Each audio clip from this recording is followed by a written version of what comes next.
എടുത്ത് പറയാനുള്ളത്, നമുക്ക് ഈ ഒരു കബോർഡിൽ ഫ്രിഡ്ജ് വെച്ചിട്ടുണ്ട്. നമുക്ക് എന്തെങ്കിലും വാങ്ങിയിട്ട് ഇപ്പം നാട്ടിലേക്ക് കൊണ്ടുപോകാൻ ചോക്ലേറ്റോ അങ്ങനെ എന്തെങ്കിലും വാങ്ങിക്കഴിഞ്ഞാൽ കൊണ്ടുപോയിക്കാം. അത്യാവശ്യം നല്ല കൂളിംഗ് ഉണ്ട്. എന്തെങ്കിലും ഇപ്പം ഡ്രിങ്ക്സ് വാങ്ങിച്ചാലും വയ്ക്കാനുള്ളൊരു ഓപ്ഷനാണ്. അതേപോലെ നെക്സ്റ്റ് കോഫി.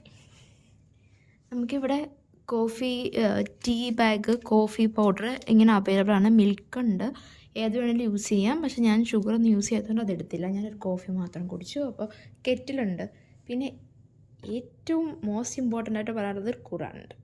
ഓക്കെ, ദെൻ എൻ്റെ റൂമക്കാലം കൊലപ്പെട്ടിരിക്കുകയാണ്, ഞാനൊന്നും അടുക്കി വെച്ചിട്ടില്ല.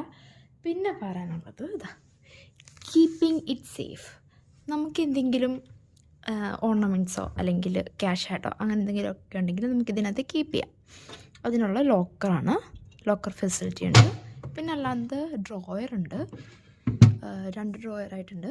പിന്നെ നമുക്ക് ലാൻഡ് ലൈൻ ഉണ്ട്. ലാൻഡ് ലൈൻ മീൻസ് നമുക്ക് റിസപ്ഷനിൽ വിളിക്കാം, ഇപ്പോൾ ലോണ്ട്രി അല്ലെങ്കിൽ നമ്മുടെ റൂംമേറ്റിനെ വിളിക്കാം, റൂംസിലേക്ക് വിളിക്കാം. പിന്നെ നല്ല അടിപൊളി ഒരു സോഫയുണ്ട്. ഓക്കെ, വാവ്, ഇതാരായിരിക്കുന്നേ? നോക്ക്, ഒരു സുന്ദരി വന്നിരുന്ന് മിനിക്കുന്നുണ്ടാ?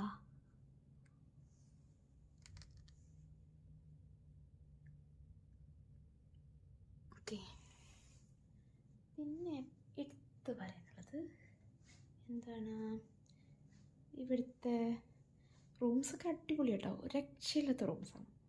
പിന്നെ ഇത് നമുക്ക് അയൺ ചെയ്യാനുള്ള ഏരിയ ആണ്. അയണിങ് ടേബിളുണ്ട്, അയൺ ബോക്സ് ഉണ്ട്. പിന്നെ നമുക്ക് ലോണ്ട്രിയുടെ ചാർജസ് ഇവിടെ കൊടുക്കാനായിട്ട് അവൈലബിൾ ആയിട്ട് ഉണ്ട്. ചാർട്ട് നോക്കിയിട്ട് നമുക്ക് കൊടുക്കാം. ലോണ്ട്രി ഉണ്ട്, ഡ്രൈ ക്ലീനിങ് ഉണ്ട്. പിന്നെ അതേപോലെ നമുക്കൊരു ഹെയർ ഡ്രയർ വെച്ചിട്ടുണ്ട്. അതേപോലെ കുറേ കബോർഡ്സ് ഉണ്ട്, പക്ഷെ ഇത് ഓപ്പൺ ആക്കാൻ കുറച്ച് ഇത് ഓക്കെ ഓക്കെ സള്ളി ചെയ്യാനായിട്ടുള്ള പിന്നെ നമ്മുടെ വാഷ്റൂമാണ് കേട്ടോ. വാഷ്റൂമിൻ്റെ ഡോറിങ്ങനെ സ്ലിപ്പ് ആണ്. ഓക്കെ, ഇതാണ് നമ്മുടെ വാഷ്റൂമിൽ നമുക്ക് ഇങ്ങനെയാണ് ബാത്ത് ഏരിയ വരുന്നത്. പിന്നെ നമുക്കിങ്ങനെ